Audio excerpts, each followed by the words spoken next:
What's the deal with the new KEF LS50 Meta?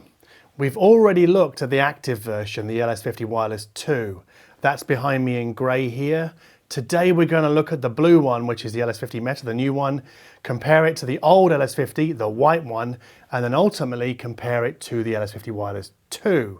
So this is going to be quite a long video, so brace yourselves. So just like the active version, the LS50 Wireless II, the LS50 Meta is so named because it has metamaterials inside. So at the back of the tweeter there's a disc which absorbs the back wave of the tweeter because we only want the front wave coming forward to us. Now, did you know that the metamaterial disc starts to work at 620 Hertz? And because of the way it changed the voicing of the tweeter and the upper mid-range, KEF also had to redesign the tweeter gap dampener. So that's like the dampener that sits between where the tweeter ring ends and the coaxially aligned mid-range bass driver starts. And they also had to strengthen the waveguide. The tangerine is called the tangerine waveguide. That's the thing inside the tweeter with this little slices on it that directs the sound outwards. So that means we now have what KEF are calling 12th generation UniQ, so a 12th generation driver. And I think they also changed the bracing inside the cabinet. So don't just think that the new LS50 Meta is just the same as the old one with the metamaterial behind the tweeter. There's quite a bit more that's changed as a result of that metamaterial. So getting straight into comparisons. Old LS50 versus new LS50 Meta. Let's not get ahead of ourselves. This is not a transformed speaker. The original was fantastic. This new one is fantastic and then a bit more. 10, 20% better, I don't know. Some of you people want numbers. That's probably the numbers I would put on it. But it's not a whole new speaker. Not at all. It's just like an improved LS50. Improved how? Well, firstly, we get more mid-range clarity, especially in the upper mids, lower treble. I was playing Tom Waits' Way Down in the Hole, and what I noticed was it wasn't just that the mid-range, his voice was clearer, it was just it stepped forward in the soundstage. So imagine you're listening to me, instead of it being here, it's now here, level with the speaker plane. Previously it was behind the speaker plane. And then the second improvement, treble smoothness. The top end on the LS50 Meta is just a bit smoother than on the outgoing LS50. But I will say this, right? If you can score a heavily discounted pair of LS50 right now, the original one, you would be getting the bargain of the decade. Because I think they're running out for half price, I don't know. So just bear that in mind. And if you've already got the original LS50, you still have an amazing speaker. Yes, the new one is better, and it's better at the same price as the old one. That's important to note, actually, that KEF did not increase the price. Still 1,199 euros.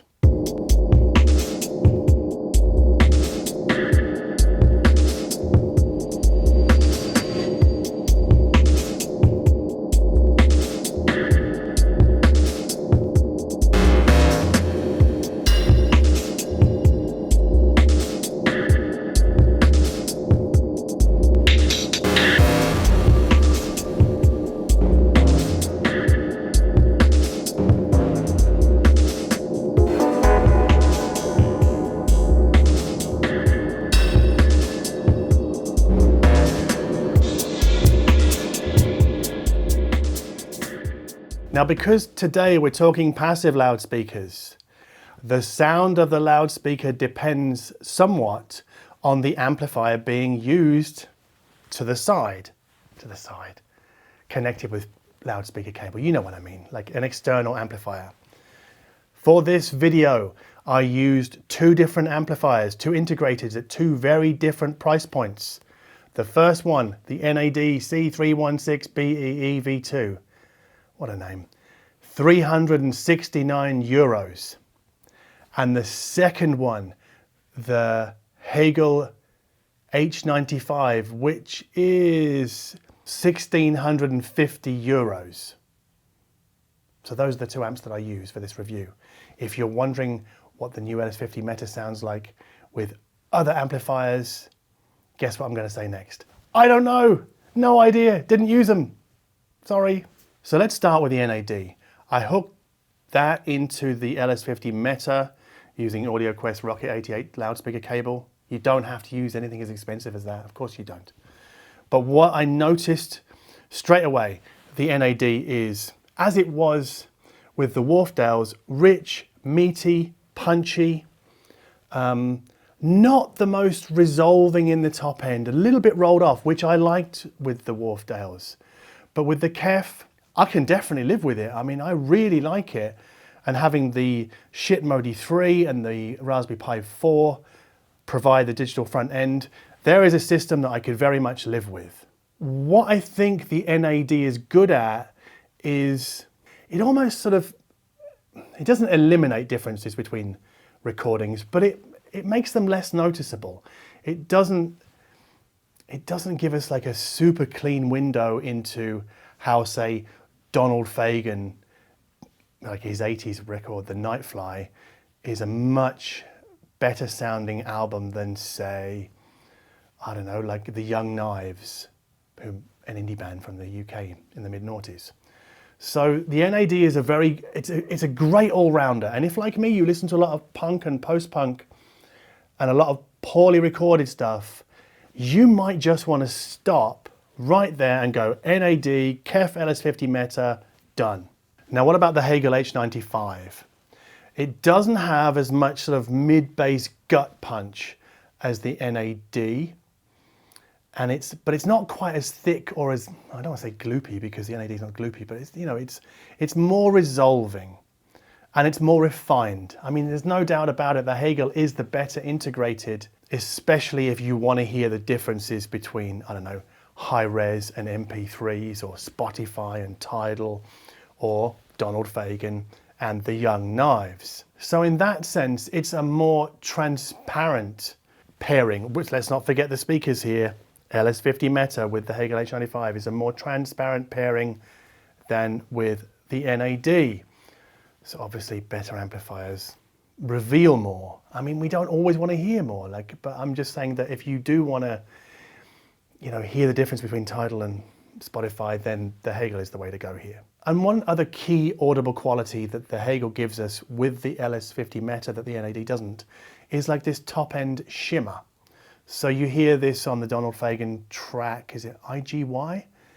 Like with the cymbals, and there's a keyboard sound, and it just really lights up in the top. Not in an annoying way, in a really, really quite beautiful way. You don't get that from the NAD with the LS50 Meta. If we give the LS50 Meta more in amplifiers and source quality, because let's not forget the Hegel also has an excellent streamer and DAC inside, so that's probably part of it. The more we give the LS50 Meta, the more it reveals, more so than the original. The original is not as revealing, not in terms of partnering electronics. So yeah, the new model is better. Put them side by side, live with them for weeks, definitely better. It's just, yeah, it's more transparent, more revealing. And this, we'll come back to this in a bit. So I've been living with the original LS50 since 2013-14. And it's the only speaker I've kept for the last 6 years. Lots of other speakers come and go. I bought this pair. Well, there's one there. There's one behind me here. I'm almost certain I'm going to be living with the LS50 Meta for many years to come. It's definitely going to be my sort of go-to stand mount when reviewing, I don't know, mid-level, mid-higher tier electronics. I mean, let's not kid ourselves. At $1,200, the LS50 Meta is not an entry-level speaker. It's the next level up, so we'd probably call it a next level speaker. This is what I'll be using for many reviews moving forwards, and I think also the blue. I chose the blue over all the other colors. I think it looks fantastic. It's a matte finish, whereas my originals are white. That's a gloss finish. But yeah, transparency, clarity is definitely on the up with the LS50 Meta. Now we're gonna break for coffee, and then when we come back, we're gonna talk about how the LS50 Meta plus outboard amplifier compares to the LS50 Wireless II.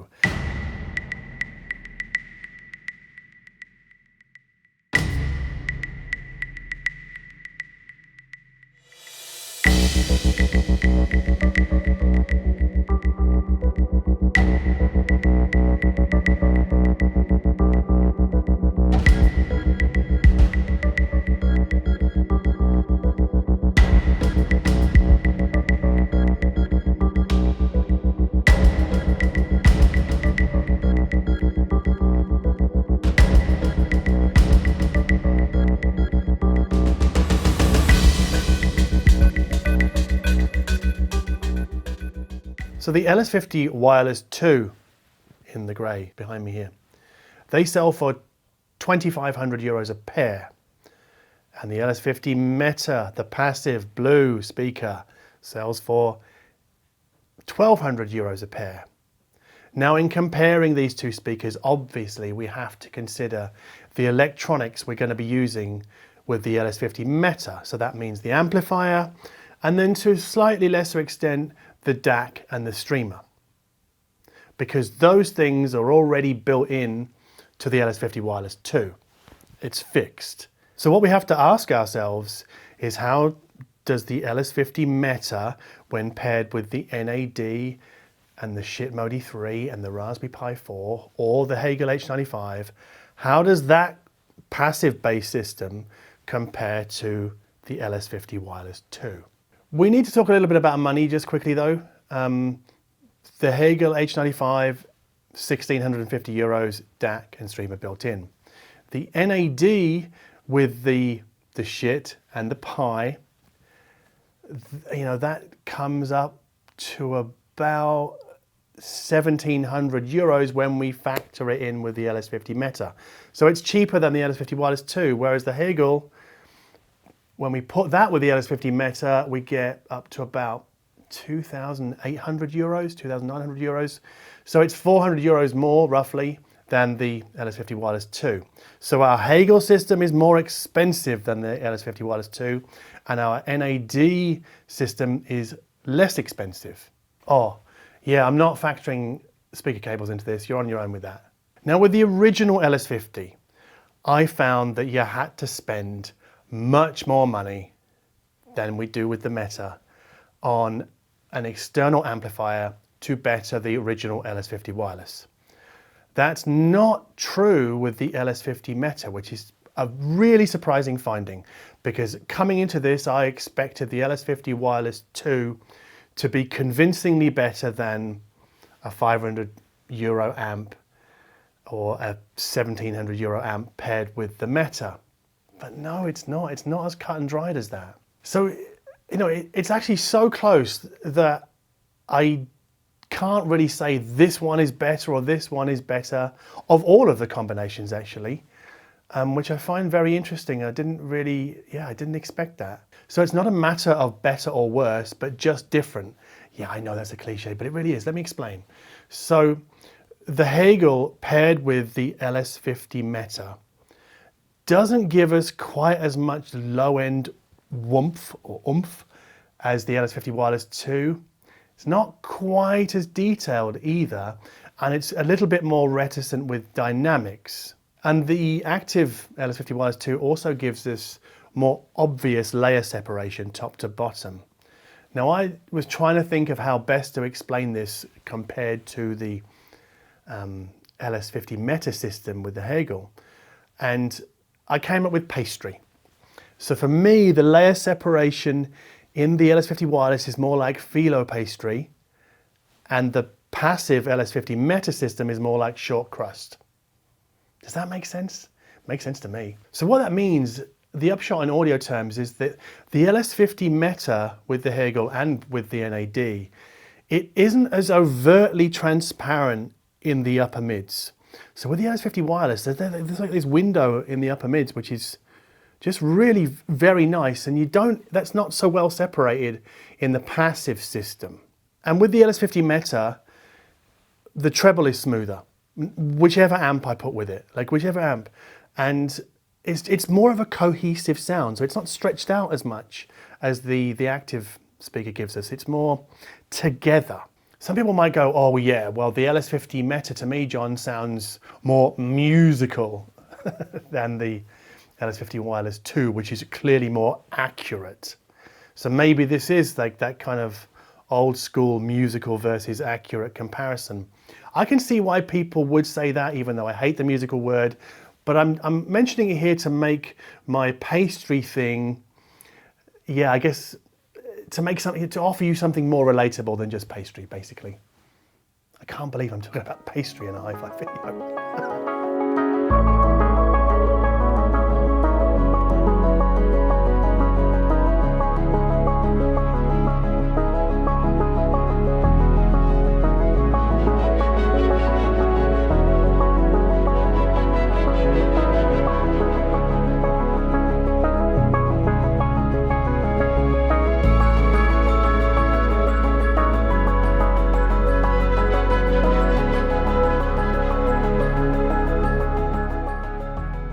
I could live with any of these systems, no problem. I could enjoy them. I have no issue with any of them. And I wouldn't feel, this is the important thing, I wouldn't feel like, oh, I really wish I had that other system. So if, for example, I had the NAD paired with the LS50 Meta, and I've been listening to that for the last, I don't know how many weeks, not once did I go, oh, I really want to put the Wireless 2 in, or I want to swap out the amp for the Hegel.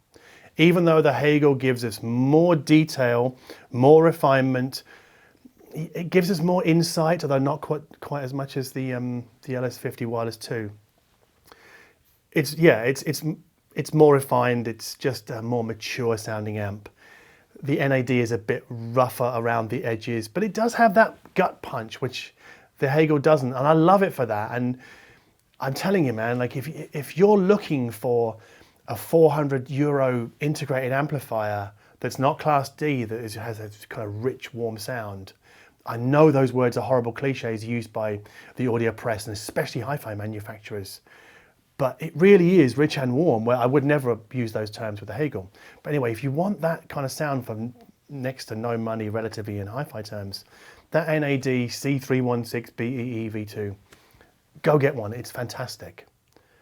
If you want the refinement and the transparency and all the kind of the higher qualities and the greater insight and the better separation, not just in terms of layers, but also in terms of source quality, the Hegel is the way to go.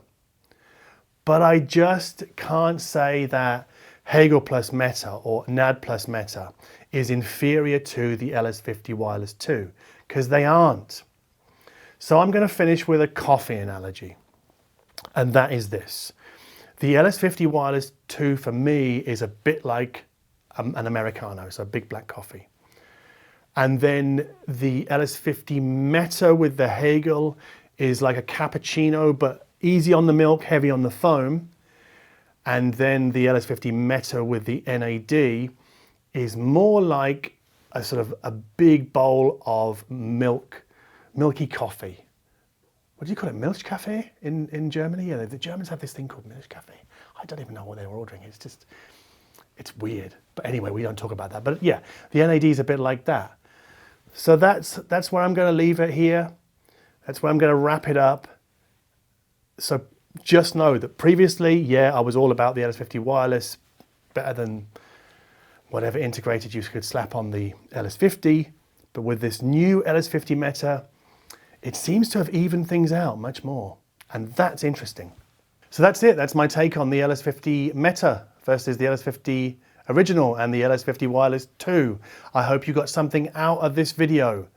Obviously, I can't give you everything, every last morsel of detail and every other possible combination, but I'm giving you something, and all you have to look at is an advert at the start of this video. So, If you found this video useful, please smash the like button. If you like my attitude towards high-end audio, which features comparisons to all sorts of gear, which involves actually, about 8 or 9 weeks of listening, then please subscribe to this channel. Where is it? It's up there. That's where I'm going to put the little animation thing. And yeah, thank you ever so much for watching.